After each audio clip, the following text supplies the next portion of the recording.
सोचो अगर आज तुम मर जाते हो तो तुम्हारे मरने के सिर्फ 1 घंटे बाद लोग तुम्हारे नाम का खाना खाने लगते हैं, जैसे तुम कभी थे ही नहीं।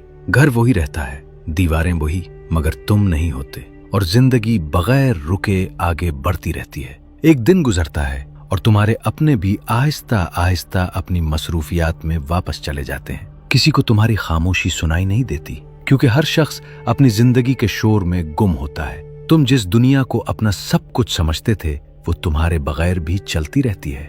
यही रुक कर सोचो, असल ताल्लुक किससे होना चाहिए था, लोगों से या अल्लाह से? वही अल्लाह जो तुम्हें हर लम्हा देख रहा था, जो तुम्हारी हर खामोश दुआ सुन रहा था, जो तुम्हें कभी नहीं भूलता, चाहे पूरी दुनिया तुम्हें भूल जाए। हम सारी जिंदगी लोगों को खुश करने में लगा देते हैं, मगर जिस रब ने हमें पैदा किया उससे ताल्लुक कमजोर रह जाता है। एक हफ्ता गुजरता है और तुम्हारी जगह पर कोई और आ बैठता है। तुम्हारी कुर्सी, तुम्हारी जगह सब बदल जाता है। तुम्हारी चीजें समेटी जाती हैं, कुछ बांट दी जाती हैं, कुछ खत्म हो जाती हैं, जैसे तुम कभी किसी के थे ही नहीं। 1 महीना गुजरता है और तुम्हारी कमी एक आदत बन जाती है। लोग तुम्हें याद तो करते हैं, मगर अब वो दर्द भी हल्का हो चुका होता है। दुनिया किसी के लिए नहीं रुकती, और फिर 1 साल तुम सिर्फ एक याद बन जाते हो, एक पुरानी कहानी जिसका जिक्र भी आहिस्ता आहिस्ता खत्म हो जाता है। और तुम पूरी जिंदगी ये सोचते रहे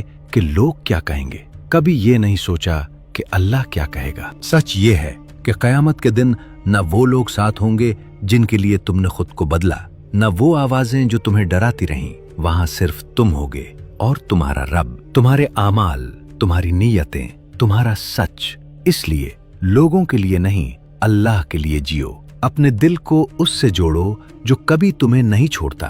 नमाज, दुआ, सच्चाई, यही असल सरमाया है, क्योंकि दुनिया तुम्हारे ना होने से कभी नहीं रुकती, मगर अगर तुम अल्लाह से दूर होकर जियोगे तो असल खसारा वही है।